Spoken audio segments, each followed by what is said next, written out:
conseil économique social et environnemental dafa bokk ci ay doxalinam bu mbir xewee mu jël ko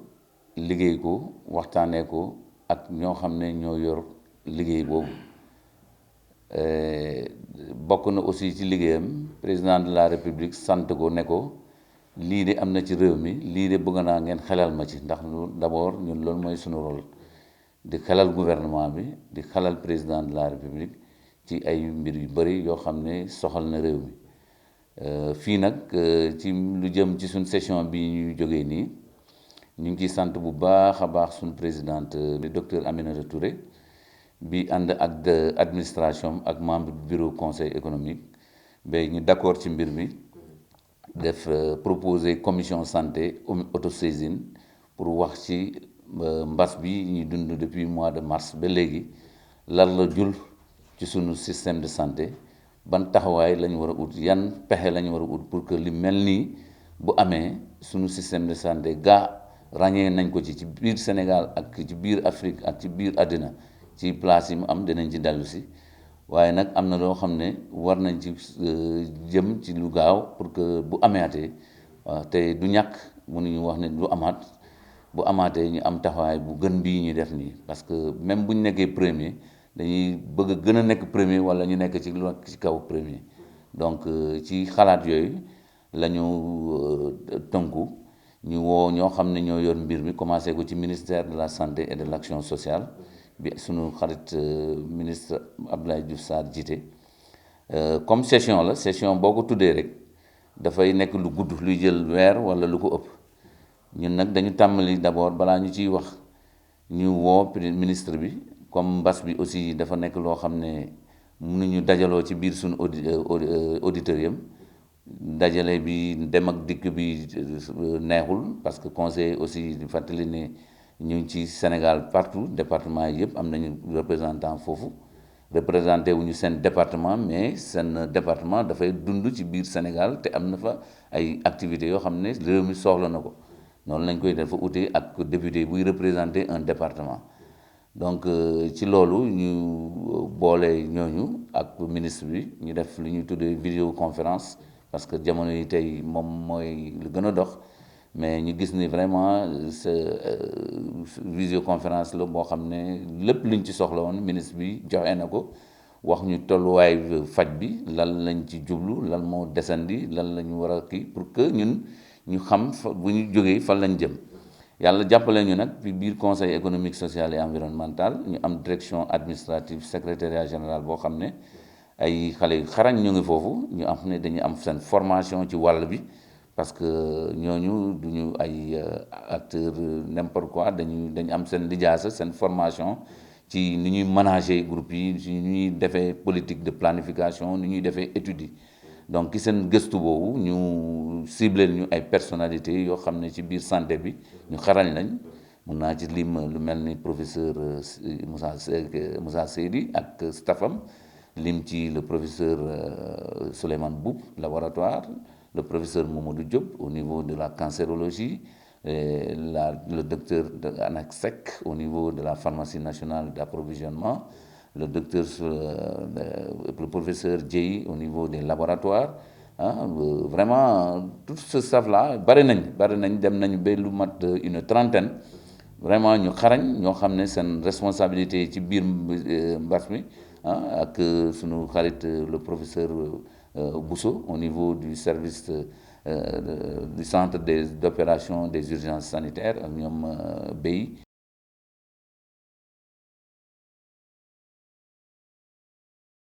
ci waxtaan yi dañoo procéder par audition comme ni nga ko waxee nii dañuy jël par groupe dañuy njëkkee ci ministère de la santé parce que moom mooy yor yëf yi ministère de la santé dafa am direction lu ñu woowee direction générale de la santé directrice bi ñëw Kemes docteur Kemes ak ñu mu àndalam voilà ak syndicat yi nekk ci biir ak ordre médecin yi nekk ci biir ñoo njëkk a jaar ñu won ñu yëf yi nu mu bindoo gën a dooleel daal le ministre bi waxoon ci visioconférence bi ñu ubbee moom laa la doon fàttali léegi ci ouverture session bi dañuy invité ministre bi ñooñu dañ ñoo gën a dëggal loolu mais aussi comme ñoom ñoo nekk ci terrain bi ñu wax ñu loo xam ne vraiment yii dal na xel ay acquis la yu important wax ñu aussi ay défis donc saa yu gars yi ñëwee parce que ci biir thème bi ñun si suñu rapport sax noonu lañ ko noonu ñu ko taxawalee dafa joxe réponse par rapport ak li ñu wax ñoom ci suñu audition yi dañu analyser suñu acquis yi xool ne lii dëgër nañ fa Sénégal am na fa taxawaay mais aussi am na ay défis yoo xam ne ñu ngi fii war nañ leen relever ñaar yooyu nag bu ñu leen jàngaatee ak ñoom ba pare ci lañ def procéder par des recommandations yaakaar naa dinañ dellu si recommandation mais jàppal ne daal structuré waaw lu ñu ci jàng mooy li ma la wax nii rek c'est-à-dire que à chaque fois que ñoom ñuy présenté dañuy gis ni dañuy wane ñoom lu ñu am gis won ba fan lañ nekk ci biir mbas bi ak capacité yi réponse yi ñu am fan lañ toll lépp lu ñu indi ci en terme de réponse pour jàppale sénégalais yi pour aar sénégalais yi ci biir mbas bi mais aussi dañuy gis ne am na lu bëri loo xam ne dañ ciy am ay gàllankoor te gàllankoor yooyu nag ñun gëm nañ ne loolu lañ war a suqali pour que réforme yi ñuy wax nii ba président tudd ci lu bare jëm ci 500 milliards yi mu wax ne daf koy injecté loolu du loo xam ne daf ko wax nii rek parce que dafa am analyse yu gars yi def yoo xam ne dafa laaj tey ñu apporter une réponse concrète par rapport aux urgences qui sont là.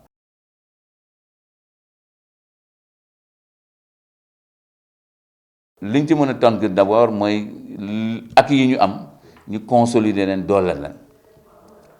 ak yooyu comme yi ma la mujjee limal sànq nii dañ leen war a gën a dooleel jox leen taxawaay bu mat sëkk ba pare réforme yoo xam ne ñu ngi ci biir santé du jëm ci financement bi ak gestion bi gouvernance bi réforme yoo nekk en cours réforme bi il faut ñu jublu si parce que par exemple lu mel ni CMU warul nekk di amel les structures de santé ay bor tout le temps il faut que affaire yooyu ñu réglé leen parce que bu ñu ko réglé wul les acteurs de la santé ci tali bi rek lañ leen di gis saa su nekk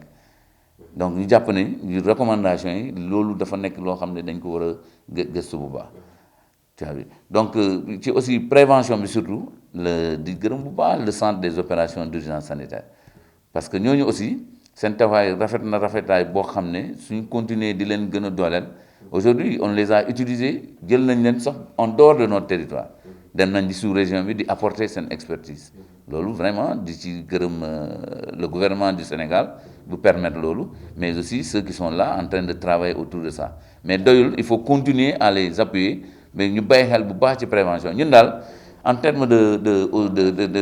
aussi de disponibilité des services ci lu jëm ci carte sanitaire yow ñun xam nañ ne tey man Casamance laa dëkk sama dëkk boo jógee boo traversé Gambie ngay dem Ziguinchor mais ba Ziguinchor amul beneen hôpital sur une distance de plus de 140 kilomètres. Ah oui, def nañ ko parce que par rapport à la carte sanitaire heureusement que le ministère de la santé et de l'action sociale am na benn plan quinquennal de développement de la carte sanitaire, n'est-ce pas, PDCS, le plan de développement de la carte sanitaire ci diiru 2019-2023 ci biir loolu am na ay recommandations yoo xam ne ñoom ak conseil économique vraiment gisee nañ bu baax en termes de réforme de répartition structure yi disponibilité ressources humaines yi aussi parce que tey boo buggee jël benn spécialiste pour yóbbu ko Tamba il faut que spécialiste boobu nga may ko dans les conditions ba pare spécialistes yooyu dañ jàpp ne doyul Sénégal dafa leen war a gën a former yombal formation suñu xale yi boo demee service man acteur la def naa ay stage hôpital Dantec parfois service mel ni urologie boo fa demee étrangers yi ñoo fay gën a bëri que sénégalais yi loolu am na donc pourquoi sénégalais yi duñ fa dem ñun jàpp nañ ne peut-être coût bi moo élevé donc ministère bi ak gouvernement bi jàpp nañ ne war nañu mën a yombalal loolu xale yi pour que vraiment ñu commencé. recommandation yi daal jàpp nañ ne loolu la au niveau des ressources humaines consolider li ñu am répartition carte sanitaire bi ñu gën ci julli ci réformer au niveau du financement ak yeneen yoo xam ne peut-être que ci waxtaan bi mënuñu ko génnee léegi nii mais vraiment conseil économique et social ak ci njiit lay présidente Mimi Touré def nañ ay recommandations yoo xam ne vraiment am na solo lool ñu produire ci document boo xam ne ci fan yi néew président dina ci jot et puis am nañ yaakaar ne comme par le passé parce que déglu nañu ci lu bëri ñun am nay actes yu bëri ñu posé lu dul ci Covid bi yoo xam ne gis nañ ni wax dëgg yàlla ñun ñuy bàyyi xel parce que quand même la démarche qui est inclusive au niveau du conseil économique avec la société civile yoo xam nga ñu fa nekk au niveau du patronat ordi ñooñu war ñoo mën a toog xalaat pendant un mois produire document yoo xam ne duñ ko bàyyi xel.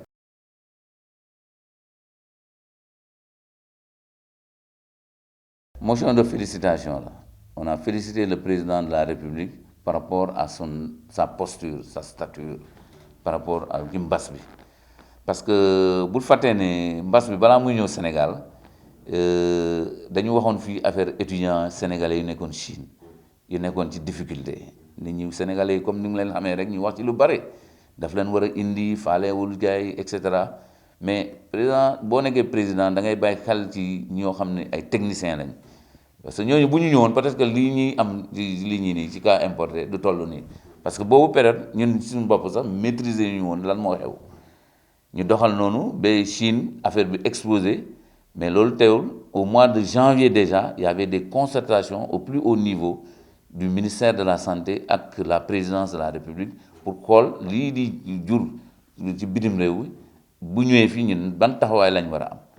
yàlla def le 2 mars mu am posture woo nit ñi acteurs yi toogul palais bi rek wax lu ko ne def message on l'a vu avec entouré de tous les experts de ce pays en matière de santé ñu waxtaan ci mbir bi ci lañ ministre bi annoncé le premier cas de Covid dans le pays. ay état d'urgence am fi affaire yi metti lool mu amoon yërmande ci askanam parce que quand même yëf yi métti woon na ñu doon jaay ndox man exemple yooyu laay def dematuñu fenn te ñooñu ñëpp xam nañ ne seen añ ak seen reer fa lañ koy jëlee donc il faut que nga ñemee jël décision parce que lu métti ci jëlee rek mooy décision nit ñi dinañ ñëw wax la sa xalaat c'est vrai mais décision bi yooyu yaa ko yor te ñun jàpp nañ ne décision yi mu jël ay décision yoo xam ne la tey may na Sénégal ñu tudd ko ci fu kawe ne Sénégal mooy premier pays au niveau africain ci lu mu mënee gérer yi fii ak malgré tout ce qui s'est dit ñu jàpp ne aussi au niveau mondial classement bi mu am mais teewul malgré loolu ñu ngi continuer di jaax ñi chaque matin dañuy am ay informations sur la situation sanitaire cette information là day accompagner kii heureusement que on fait ce débat là aujourd'hui avec le temps tu as vu que avant-hier rek le ministre bi doon annoncé ni par rapport au cas importé Sénégal am na changement de posture mu ci am parce que aussi dañ doon jàpp ni rek suñu doom yi nekk suñu doom yi nekk bitim réew suñu ñëw war ñu leen loolu laan affaire yi mu compliqué mais fi affaire yi toll ni suñu ne aussi dañuy def masla bu bëri ça risque de créer loo xam ne vraiment duñ ko mën a maîtriser jàpp nañ ne kilifa bi toll noonu war na ko mën a gën a féliciter wax ko taxawaay bi mu jàpp noonu ci mbir bi noonu la mu gën a doole pour que aussi ñun aussi en terme de réponse ci kii bi lii lañ am pour jox ko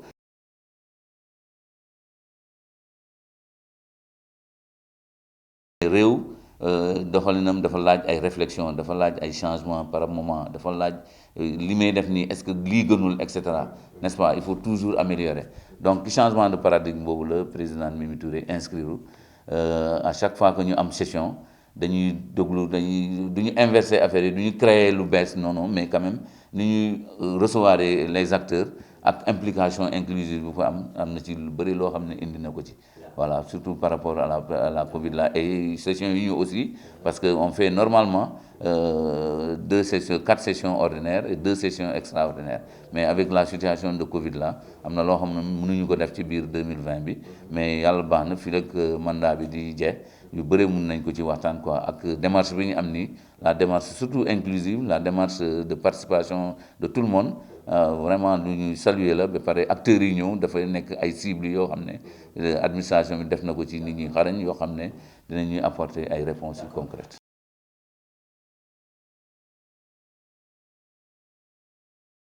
di ñaan sénégalais yi ñu gën a farlu ci prévention parce que feebar bi moom kenn mënul wax ne bu ko nit loo xam ne bu ko nit amee mënoo wax ne diw am na ko il faut ñu def test pour xam ko da ngay développer ay signes wala nga bañ ko développer les cas asymptomatiques là donc lu mu demee noonu bu amee ci réew dafa laaj ñu gën a farlu ci prévention nit ñi ñu góorgóorlu ci port masque wax ñu leneen lu dul prévention nañu góorgóorlu ci prévention man loolu daal mooy sama kàddu en tant que rapporteur.